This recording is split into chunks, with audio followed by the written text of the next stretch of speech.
नमस्कार दोस्तों, भारत के इतिहास में पढ़ाए गए 10 झूठ श्रृंखला में आपका पुनः स्वागत है। आज इस वीडियो में एक सत्य बताने जा रहा हूं, जिसे वर्षों से हम सत्य ही समझते आए हैं। हमारी पाठ्यक्रम की पुस्तकें हमें पढ़ाती हैं कि पृथ्वी गोल है। ये बात पश्चिमी वैज्ञानिक फर्डिनांड मैगलन ने 15वीं शताब्दी में महान खोज की और बताया कि पृथ्वी गोल है। किंतु हमारे वैदिक साहित्य में पहले से ही पृथ्वी को गोल बताया गया है। हमारे धार्मिक ग्रंथों की अवधारणा सदैव गोलाकार पृथ्वी की ही रही है। ऋग्वेद, महाभारत, योग वशिष्ठ, रामायण में इसे गोलाकार ही माना गया है। योग वशिष्ठ में राम और महर्षि वशिष्ठ के बीच पृथ्वी की स्थिति तथा आकार को लेकर संवाद होता है, जिसके श्लोक आपको वीडियो में दिखाई दे रहे हैं। इसमें राम अपने गुरु से प्रश्न करते हैं तथा गुरु वशिष्ठ उनकी शंका का समाधान करते हैं तथा पृथ्वी का आकार गोल बताते हैं। ऊपर लिखे श्लोक योग वशिष्ठ में राम वशिष्ठ संवाद से लिए गए हैं, जहां भूमि को गोल बताया गया है। रामचरितमानस में भी क्रुद्ध लक्ष्मण पृथ्वी को गेंद की भांति ही उद्धृत करते हैं। हमारे ग्रंथ वैज्ञानिक तथ्यों को सही ढंग से रखते हैं। इसे मानने में किसी को कोई आपत्ति क्यों होनी चाहिए? पुराणों और वेदों में जो भी वैज्ञानिक बातें कही गई हैं, वह उदाहरण या उपमा के रूप में कही गई हैं, मुख्य रूप में नहीं कही गई हैं।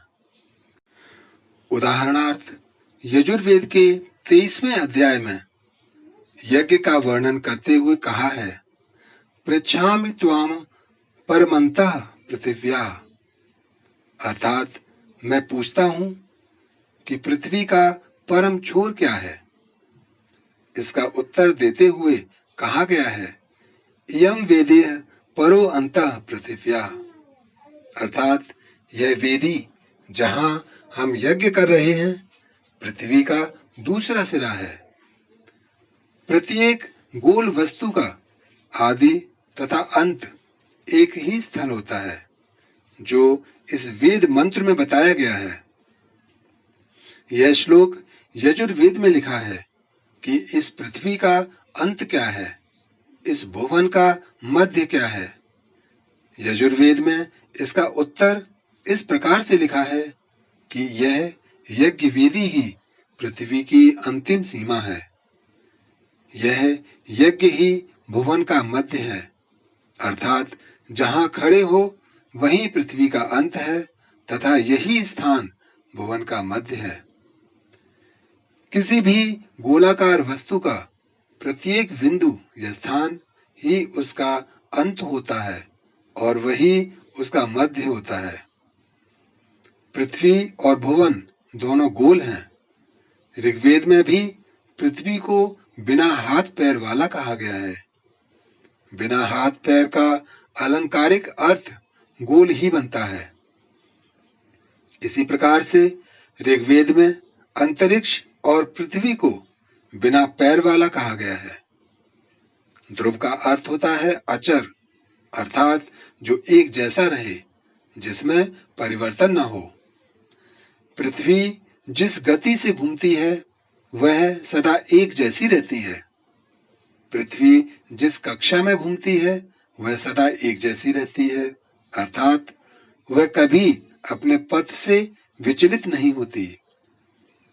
जिस नियम व सिद्धांत से पहले घूमती थी, आज भी उसी नियम व सिद्धांत से घूम रही है। वेदों के अनेक मंत्रों में खगोल विज्ञान के दर्शन होते हैं। वेदों में विज्ञान विषय पर शोध करने की आवश्यकता है। वैदिक विज्ञान ने बहुत पहले ही सब कुछ पता लगा लिया था कि पृथ्वी गोल है।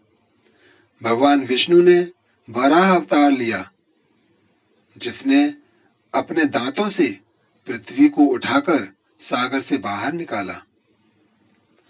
वराह अवतार की मूर्तियां भारत के हजारों साल पहले बने मंदिरों की दीवारों पर दिख जाती हैं।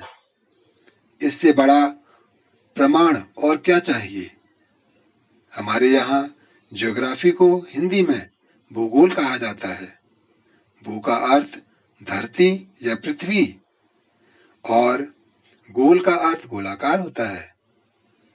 इसका अर्थ है कि धरती गोल है। इसमें तो प्रश्न की कोई बात ही नहीं निकलती।